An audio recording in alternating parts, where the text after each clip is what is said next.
Good morning po. Good morning. Meron po akong itatanong. Yung tumutubo po sa balat yung parang tagyawat na dati po siya maitim. Ay, dati po siyang maliit. Ngayon lumalaki po siyang buhat. Okay, Elfie, ang sasagot sa inyong kinukonsulta ay si Doc Sara. Doc Sara? Hi, good morning, Elfie. Oo. Ang katanungan mo ay sa nunal, no? Yes. Kung okay. So, gusto kong tanungin, yung bang nunal na yan, una nasa mukha, di ba? Tama? Hindi po, dito po sa may kamay ko, sa may bato. Kamay, okay, oo. So, nakaangat siya? Opo. Okay. Mula nung bata siya, napansin mo ba na lumalaki siya? Ay, kailan lang po siya nakuhan. Lumalaki naman. Hindi po masyadong lumalaki. Yung kuhan lang siya, tamtama lang. Kuhan, pero maitim po siya.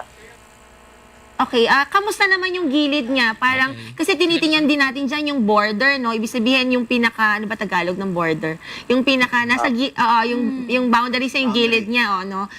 Kung irregular ba, ibig sabihin hindi ba parang pino yung guhit niya? Ibig sabihin hindi irregular? Oo, napansin mo ba nag-iba siya?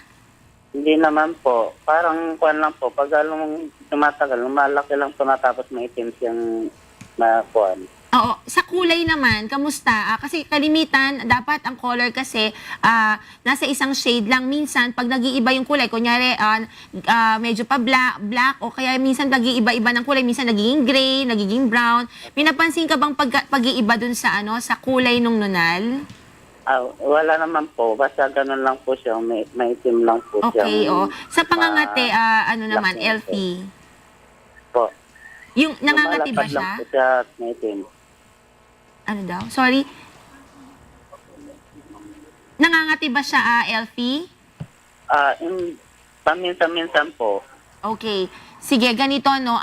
Kasi meron, sa nunal kasi or sa mga moles, meron tayong ina-assess. Yung mga tinanong ko sa'yo, may tinatawag tayong A, B, C, D, E dyan, no? So, yung mga tinanong ko sa'yo, yun yung ginigauge natin. Pag meron kang napansin na changes, no? Like yung sa'yo, medyo lumalaki, tapos, yun nga sabi mo, paminsan-minsan nangangati. So, I advise na ipadali mo siya sa isang doktor, sa dermatologist, para i-advise ka kasi niya natanggalin yun eh.